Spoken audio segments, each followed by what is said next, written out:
Well, welcome everyone to this Open Group webinar, which today is being led by Lou Labouchan on behalf of Orbis Software, which is a member of the Open Group. First of all, I'd just like to apologise for the delay in starting the event.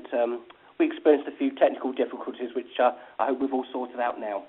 Before I hand over to Lou to start his presentation, I'd just like to go over a few of the housekeeping issues just to keep the event moving forward smoothly. I encourage you to ask questions during this event. The best way to do that is either to submit them in the chat text facility, or even better, to send them in via the QA text facility. If you send any questions in, please could I ask you to address them to all participants? That way everyone gets to see the questions that are being submitted. The event is being recorded, so the full video and audio will be available from tomorrow. You'll receive an email with the necessary link to access that recording. So if you have to leave this event early, or you experience any local technical difficulties yourself, then that recording will be available for you to view at your leisure in the future. And we'll answer questions at the end of the event. So Lou, if you're ready, can I ask you to start your presentation? That's Simon, and welcome to everybody to another webinar. This afternoon, I just want to discuss a bit an issue that I've picked up over the years with enterprise architecture teams, and that is that as you grow within an enterprise architecture team organization, I find that most architects sort of move towards speaking to other architects. So we sort of starting this community and this sub-language of talking to each other in organizations. And we sometimes miss out that there's the reason why we do architecture. And so this presentation is clearly looking at how do we manage that? How do we think about people we want to speak to in the organization? Start off with I've got a slide that's an architect's definition of enterprise architecture, and I won't even read through it because, as you can see, it's very cool. It's things, and it's very accurate as well. I think it's in essence what architecture is all about, especially enterprise architecture. But if I give this definition to a business person or to an architect, then it's going to take me some time to explain to them what I'm doing, why I'm doing it. And I've been involved in a few discussions recently where I spoke to academics around enterprise architecture and the mission of enterprise architecture, and we tend to forget that we're not busy with building IT systems, working within business. And giving this definition for a business person is not really advancing our case. So I think if you think about it, and if I look at the way that I talk to business, I must put architecture in a different perspective. I must look at architecture as a way of designing systems and processes, information with the organization itself. And for a business person, I hear words like, architecture will enable me to communicate better or to get my strategy across better. I want to learn how to reduce risk with tackling projects.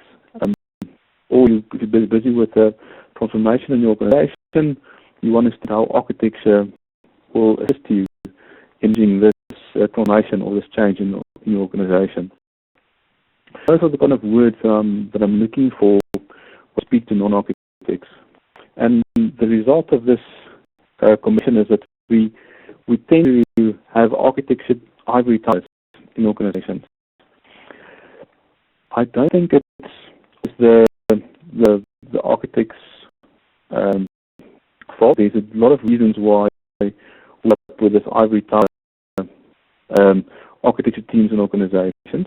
But what I do think is that as specialists and as people who are starting to speak a sub-language of architecture, we sometimes miss out on explaining to technical people why we're there. Now, that's great if you are developing Sweden.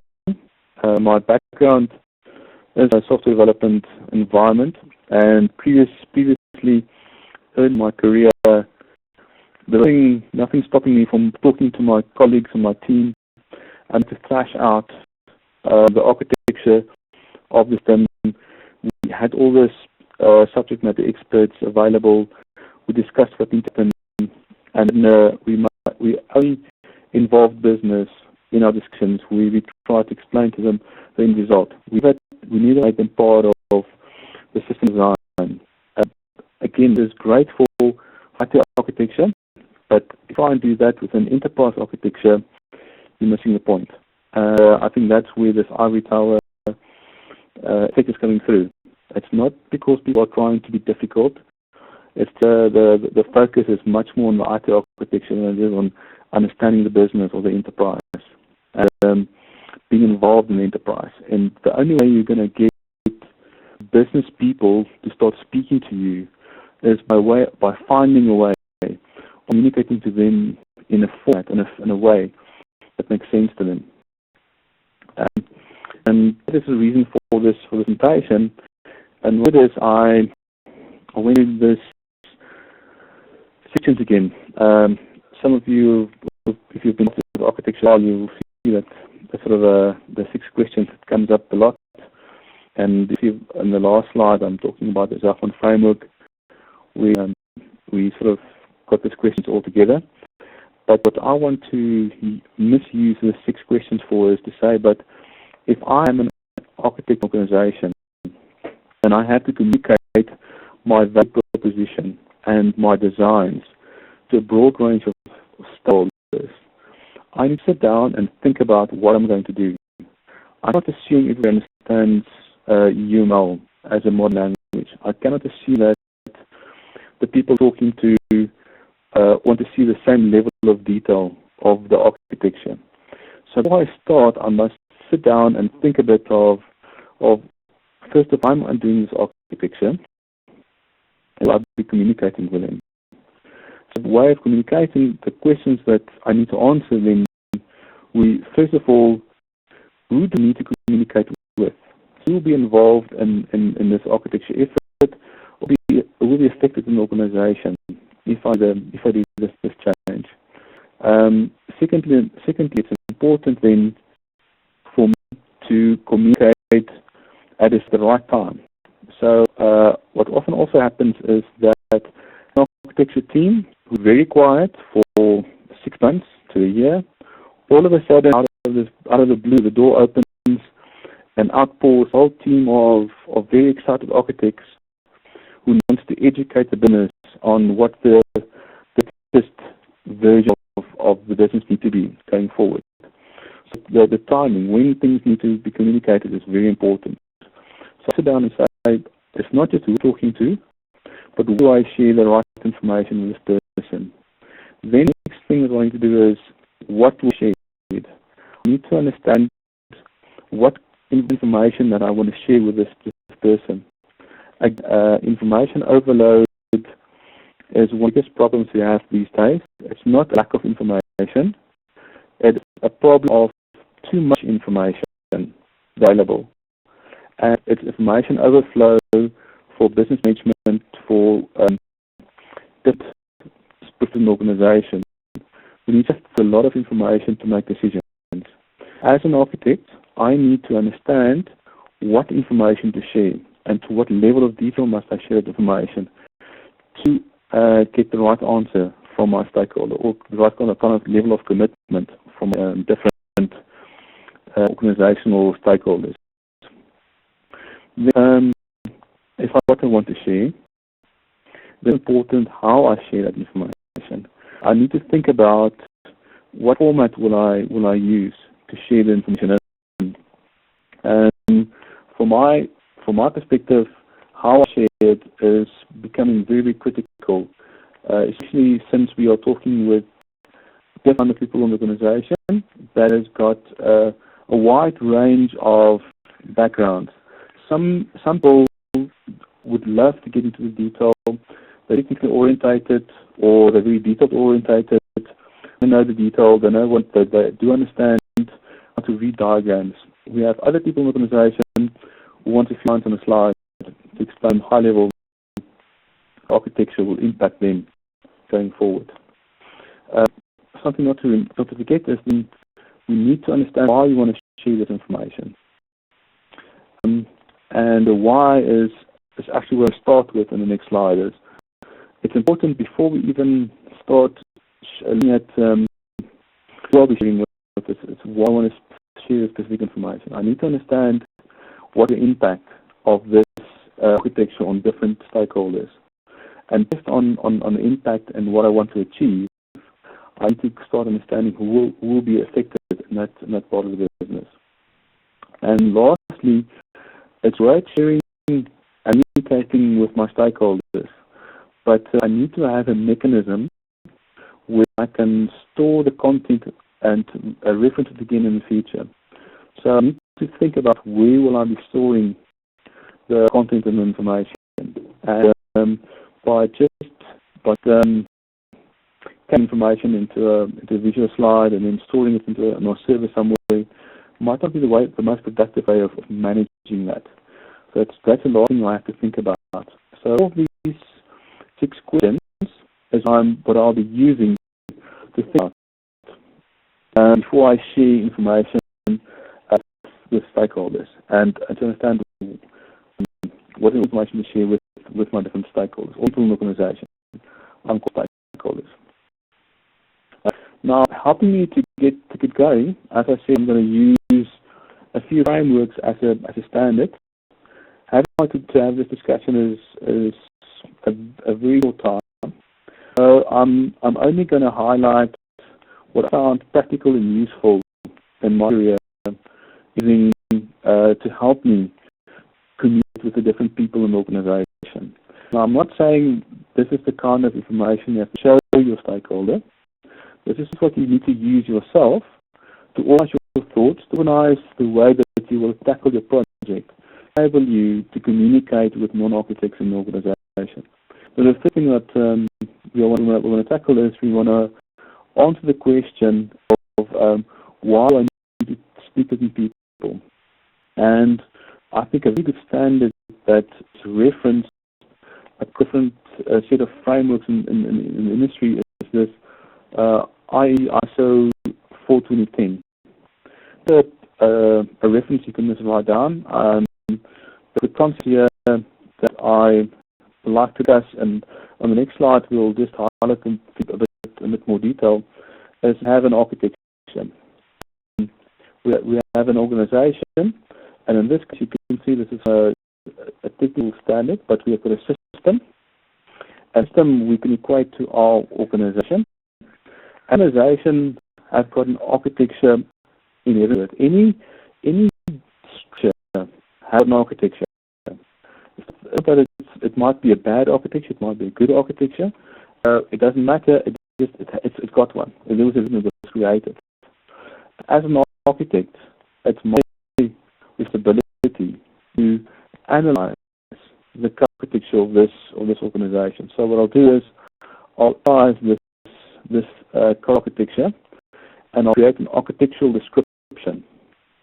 The architectural description will be the way that I write down or capture the architecture of this organization. Now, the architecture description is what we're going to be focusing on going forward. Is how do I capture that architecture description? And the way that I capture it is important to me because at the end of the day, I've got a stakeholder. I've got a stakeholder in the organization that has got a relationship with my organization. A stakeholder of the organization has got a need to understand. He's got a certain concern around the organization, the business.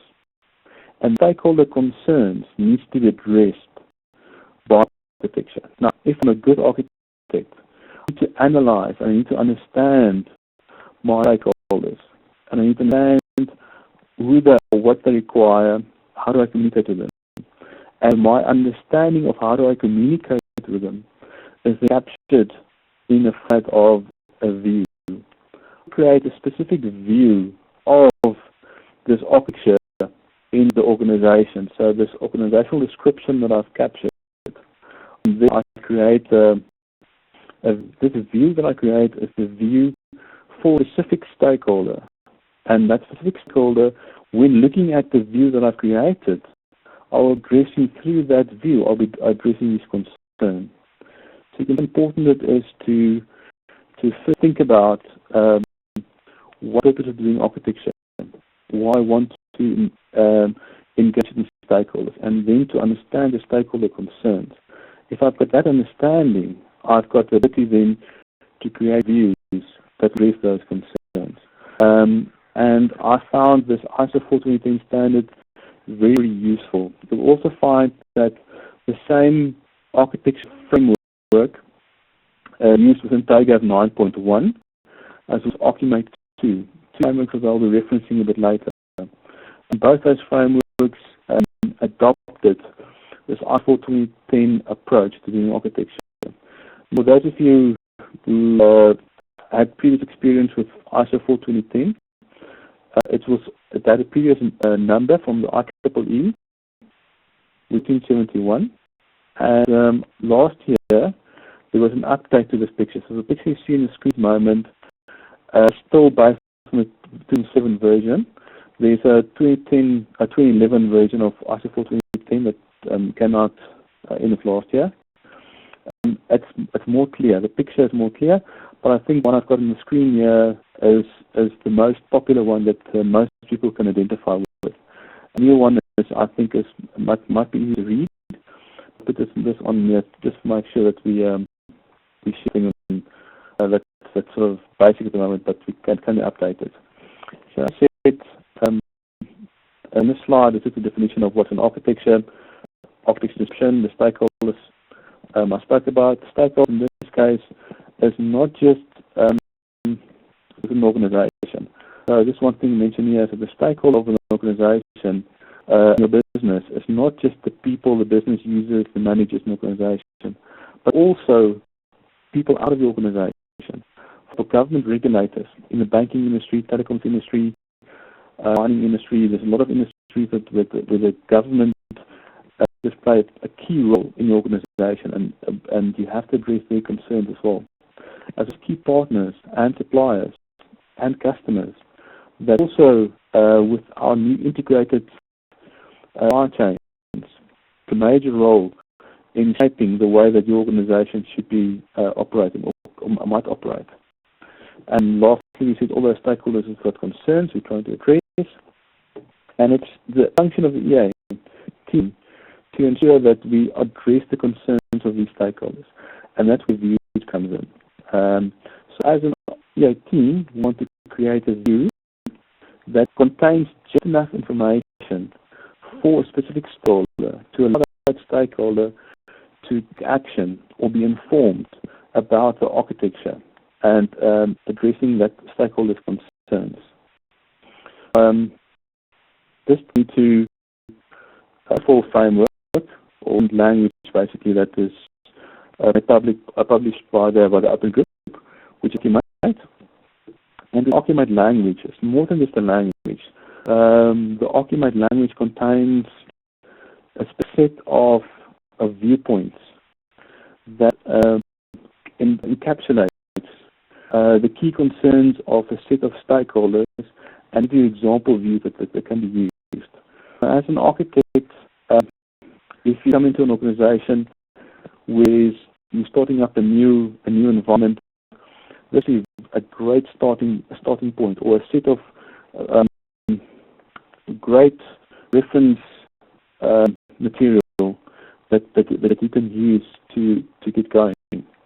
And as part of Archimate standard, as I said, they have a viewpoint library, and this library contains the views that you can create with certain stakeholders. And like about the Archimate standard is the classification you've got here. So when I look at this diagram in front of me, I've got stakeholders in an organization that needs to make decisions.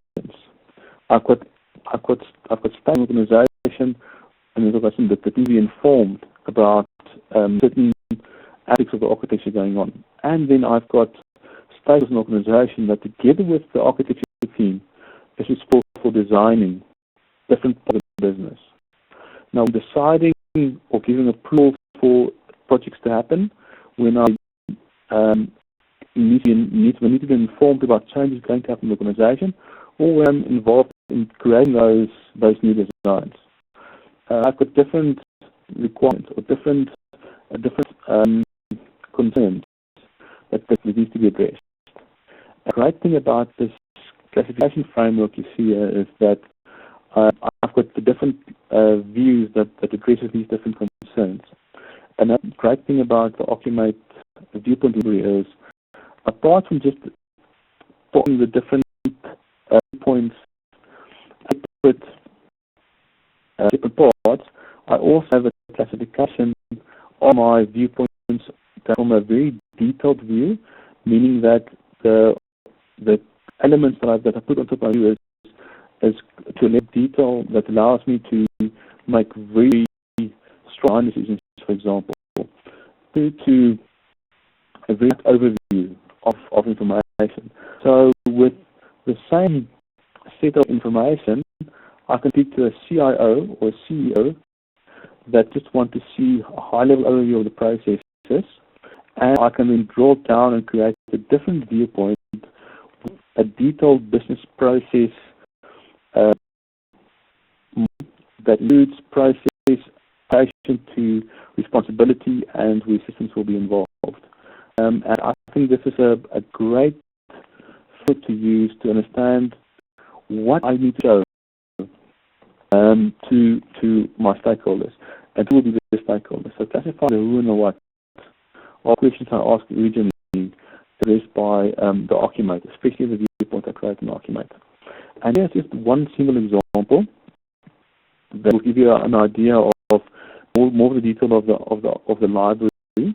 Within Occupate, in the library, I've got a model diagram for viewpoints telling me the information elements that I need to capture and that must be available for me to be able to create a view for my stakeholder.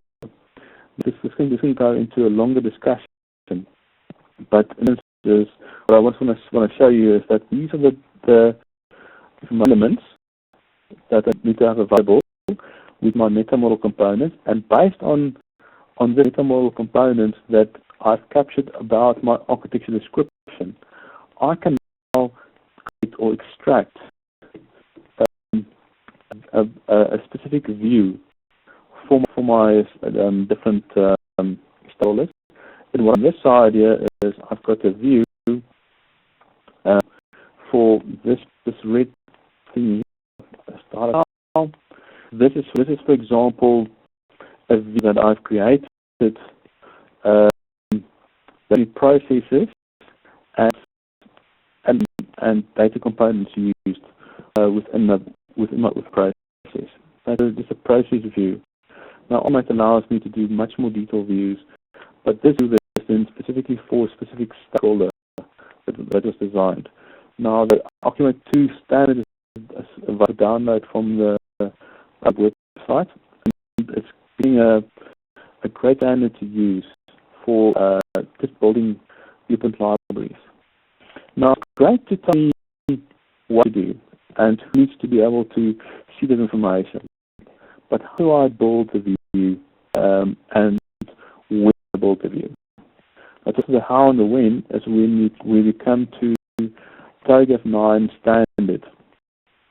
As you know, the new upgrade to 9.1 of TOGAF has made this a bit more clear. What you can see from the diagram in front of you now is that we have the architecture development method in TOGAF. Now, the method giving me certain steps to follow when I do architecture.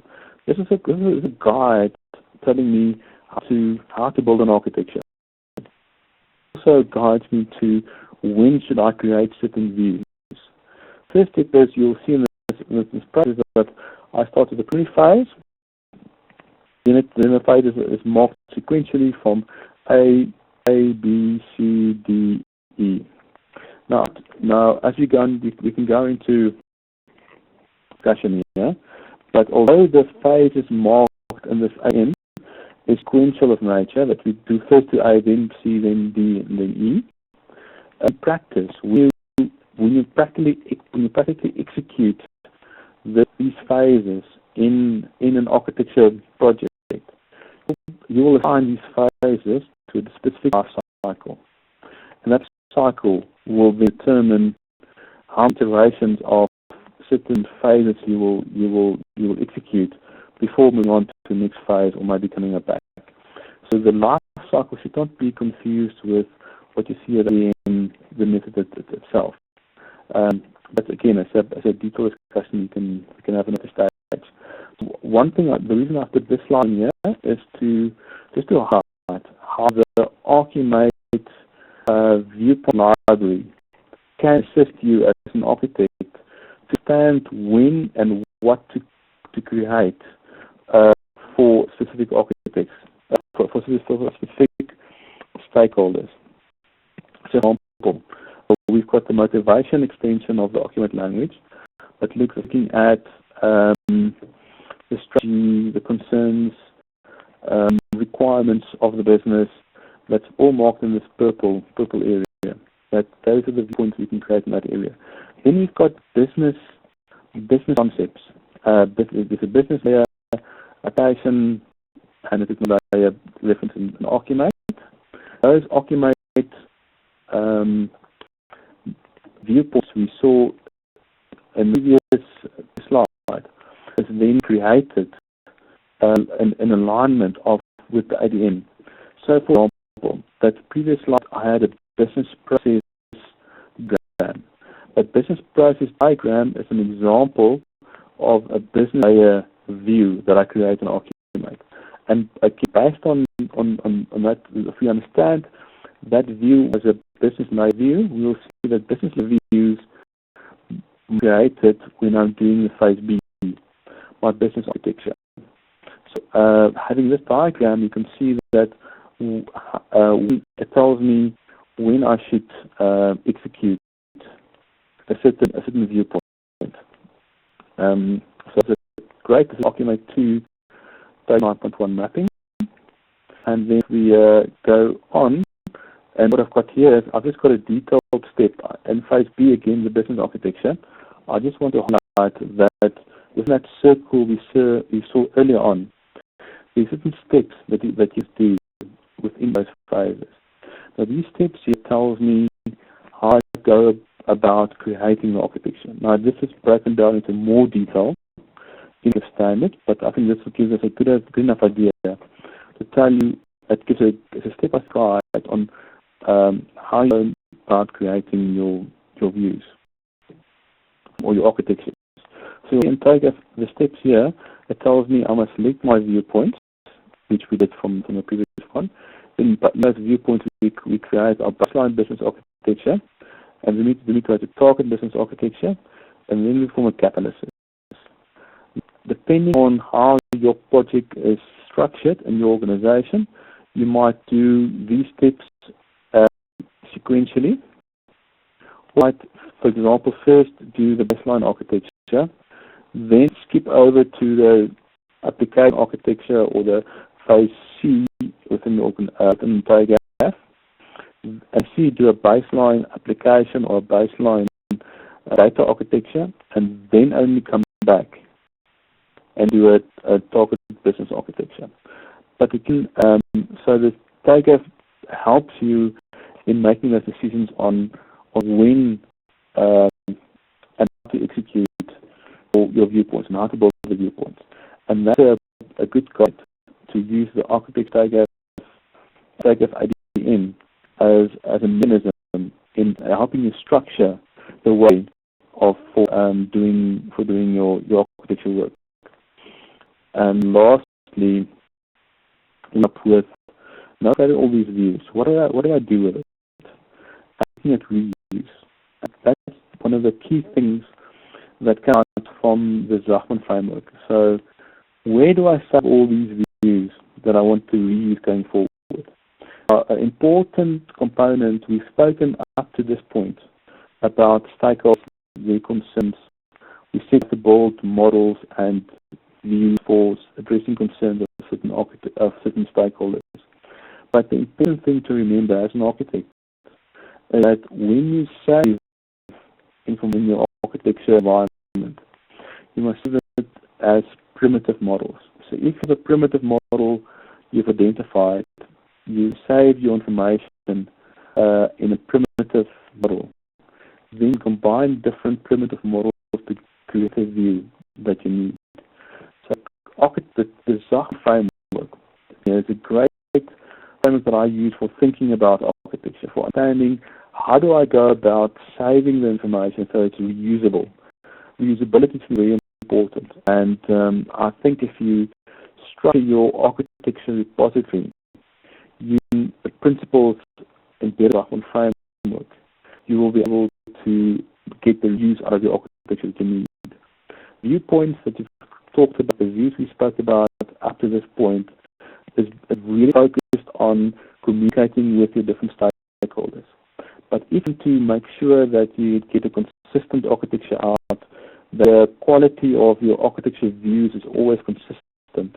You need to find a way of saving it in a format where it's reusable. So you want to save the primitive models, and you want to dynamically create those views to address the concerns of the stakeholders. And at this point, you need an architecture tool. And that's the reason why we have repositories. And I think that there's a few of them available that you can use. The key again is I think from our server, what I like about that is you can definitely see the difference. So you can structure your architecture repository, and you can structure it according to your primitive models. And at the same time, you can identify your different stakeholders and have viewpoints created for those different stakeholders. A viewpoint is shared by more than one stakeholder, and you update the viewpoint, or you change a primitive model, it's reflected that way. So you would be, if you change a view, you would reflect it back into your repository, or you change the meta model components in the repository to reflect back to your different views, by creating a consistency and the usability of your viewpoints for the future. So up until before we got to the point of where you're going to save this model information, that we could have done in a visual document, we could have done it on a piece of paper, we can still get the same value out of it. But to this point where we say we want to save it, we will be looking at the ability into the future. How will I sure how to use it? So for my that's exactly what I can share with you in our little discussion, what are very useful area, effective frameworks and how to work together to start building views to communicate with non-architects. So in summary, what I want to do is we've done an enterprise architecture team that's focused on themselves, but that needs to focus on stakeholders in the enterprise, and that means internal and external stakeholders, to help you get your thing right, and to help you to guide you through how to create different views for these kind of stakeholders and how to manage it. We spoke about 6 questions we must ask ourselves. The first was, what do we want to speak to the stakeholder? How to follow stakeholders? And that's where ISO 42010 comes in as a basis. Who do we speak to? Identifying those different stakeholders. Optimized viewpoints helps us with that. Same with what needs to go into the viewpoint. So selecting the right viewpoints, and the viewpoint of an Archimate is great. The Archimate language, then as a result of that, I think is of course in appropriate use. We create a view for different stakeholders to assist with the when and the how, as well as ADM comes in. And I think in industry-wide, a lot of ups and downs about what is the best framework to use for doing architecture. I think from a process perspective, the architecture development method is great in assisting people and architects to do the right thing at the right time to make sure that we get architecture going through. And the first one there is, will I save all these views? And the Zachman framework to me is still the appropriate framework to use from my mind, to get myself organized to save primitive models so that I can in the future create the views that I need to address the stakeholder concerns at the top. So that to me is the four key frameworks and pictures or reference documents that I can actually suggest that you have to use the basic ability to speak and talk to your enterprise from a business architecture perspective, not just an IT perspective. And that's me. So Simon, at the end of my story. Questions? Lou, many thanks for that. This is an ideal opportunity. If anyone has any questions, please do submit them now. You can either write those questions in the chat facility or in the text QA facility. The best thing is to make your questions addressed to all. That way everyone gets to see them. Yeah, Lou, I have one question at the moment. This is from Amir Razai. He's asking, could you explain ADM business architecture? He's saying a simple example would be fantastic. He's asking, could you explain ADM business architecture? Okay, in business architecture. Okay, so architecture development method. I'll go back to that slide. So the process is we've got the ADM, the architecture development method, and within the architecture method is the business architecture component. Now, go to the steps that I've got here. I've got architecture steps follow the steps in the phase. First part here is that it tells me I must go and select reference models, viewpoints, and a way of capturing the information.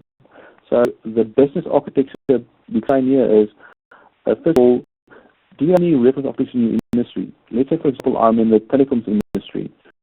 Here's the thing, for example, the ETOM framework I don't know about. A reference architecture that I can use to guide me or to give me a starting point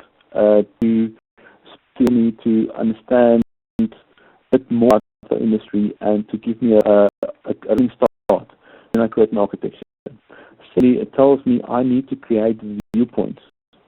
And viewpoints, as we saw earlier, is I only create a viewpoint or view for a specific stakeholder. So what this section tells me is that have you identified your stakeholders? Now, if we go back to TOGAF is organized, phase A in TOGAF, which is about the architecture vision.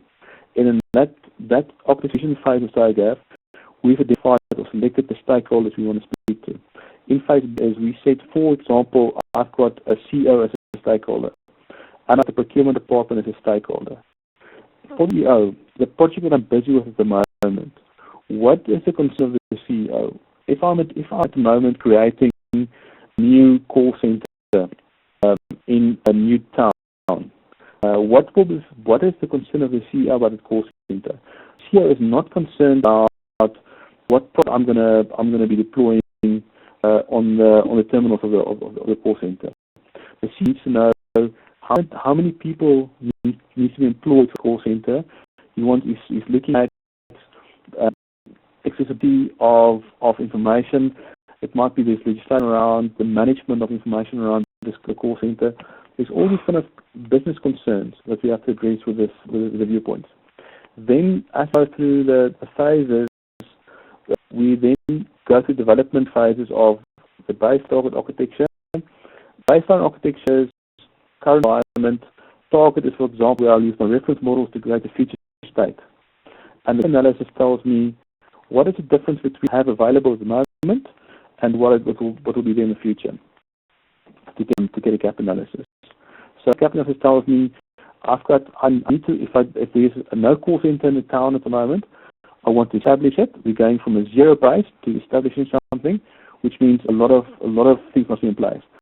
if I'm doing an upgrade, for example, there's already a call center there, I was called into that environment to do a business analysis to make sure that, to optimize, for example, certain processes.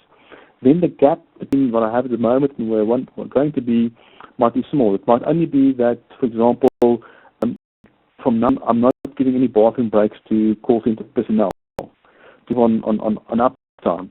And that means a change in my HR policy, which my gap will just be a change in the policy. Roadmap components and having the conflict environment, those are just the next steps. I think I'm going to take too long if I try to explain everything. But what we're trying to do is we're now looking at the gaps we've identified and just trying to put those gaps to a sequence and make sure that I understand what will be the impact across the organization if this gets rolled out. And then again, I do a stakeholder review, which means I've done something, and this is now where I'm using my stakeholder viewpoints to come back to those CEO and tell them, I've done some analysis, I've done some work, this is my findings. When I have agreement from my business stakeholders, I have the finalization of my architecture, they sign it off, and I have a document which documents the gaps that is out there. The document together with a few other documents is going to go into a project portfolio, and we're going to do a rollout. And the rollout and the changes that I'm going to apply in the organization is going to come from this TOGAF AD environment. Again, this is a small snapshot. I'll just go to togaf.info or get some detail on this process. But in essence, that's what it's all about. Great, thank you, Lou. I've got a question here from Alan Saltzman. Alan's asking, do you have any examples of mapping benefits of EA to, one, better, more efficient management of IT as a utility, and two, better, more efficient asset management? I've got examples of where, if you do it, how do you do it? So I think one of the problems I've got with architecture is we measure the impact of architecture as we should. I've worked in an environment where we managed IT sources in the IT portfolio. And it was distributed across 11 people that was responsible for it, and we had a duplication of applications across the organization. Only after we've put the architecture effort in place, we saw reduction of, we had 160 odd core business applications. That was reduced to just 80-something core applications. And with a core application, I'm talking about a business application where we had a contract with a vendor, and we also then had regular rates.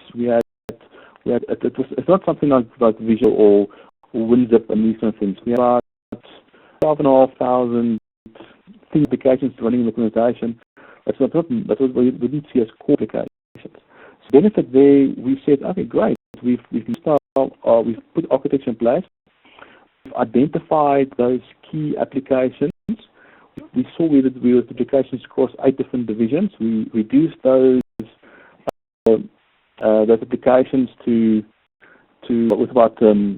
There was a direct cost saving in licensing. So that we could answer that. That's great. That was a great saving from architecture. We had architecture in place. We could identify it. We could also then assign new responsibilities and accountability to different application owners that goes across the business divisions.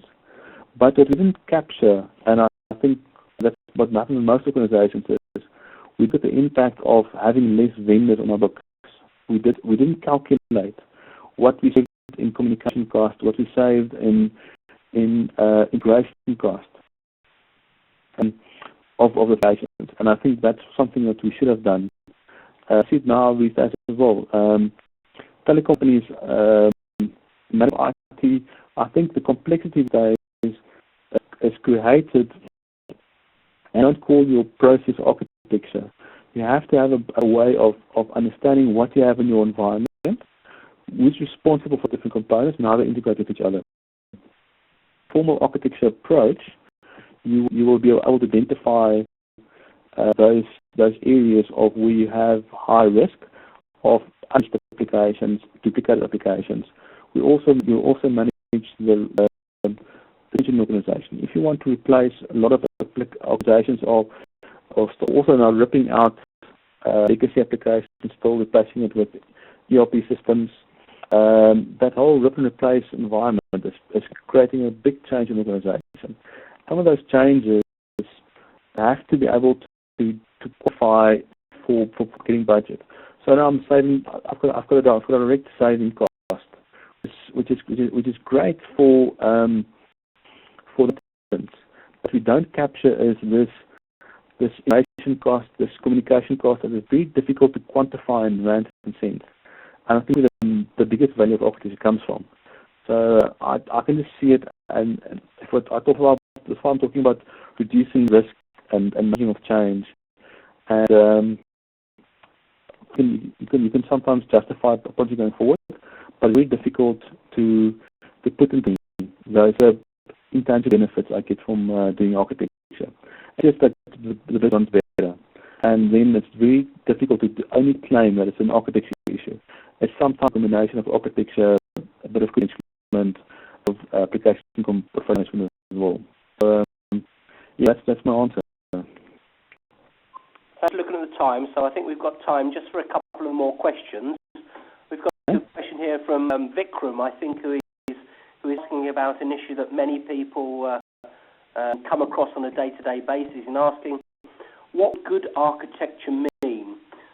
He says, there are multiple stakeholders, the person who is looking at operational cost to the person who is looking at, for example, the policies of a firewall.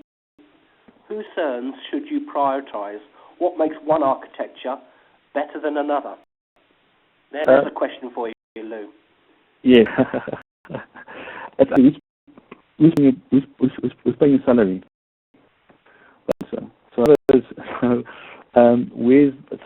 There's always priority that need to go into these things. If all the time in the world we can try and address all the stakeholder needs that's out there. But the way that I have to look at it, that's why we have an architecture review board. So before we start an architecture project, normally what happens is we have to have a business case for what we're going to do with the architecture. And, it will be different stakeholders that will raise their concerns. And the concerns that is more important to the business will get a priority. So there's two different areas of the business that are vying for your resource or for your time to deal with it. It's up to the business to decide if they can reduce risk, or if they understand a certain process better, or if they can unpack a certain area of the business. They'll from a business perspective have more money to do something else. So it's again coming back to prioritization is based on how much risk can I reduce from the environment, or how complex is this change. Sometimes I don't need the architecture. So if it will be nice to have the environments where architecture can help me identify things, make it a bit smarter, simpler for me. But in the areas where there's a large set of complexity involved, different systems, different people in getting something off the ground or putting a new system in place, those areas where I'll put in architecture resources. So again, come back to business. It comes to your business owners. The architecture prioritization happens with the board that decides those concerns I'm trying to address. Which concerns has got the biggest risk I'm trying to reduce for the organization, or it's got the biggest, most complex environment that I have to sort out. But in other certain scenarios where I've been involved with is where the salary. If I'm working for CIO, then you'll set the priorities. Although I might think there's other stakeholders with bigger concerns, because in my salary I'm working for them. It's always the contentious issue comes in of where does the architect fit in. Who do I have to report to? Because that sort of also determines your priorities, which might be what you'd like to hear, but it's actually the reality. Many, many thanks, Lou. I think, looking at the time now, I think it's probably a good time to draw today's event to a close. So, Lou, I'd just like to thank you for your time and the presentation you've made today. I'd like to thank everyone today for attending this event. Please do keep an eye on the Open Groups webinar schedule webpage. There is an ongoing schedule of webinars going up over the next few months, so we would like to see you at those events in the future. And once again, many, many thanks for your time. If anyone would like to get a copy of Lou's slides, and if Lou is prepared to make them available, he'd like to send me an email. That's Simon Lofthouse. You'll have an email via an email you'll be sent to yesterday. I'll be more than happy to pass on your request to Lou and his colleagues. So many thanks. Simon, I think I'll draw this event to a close now.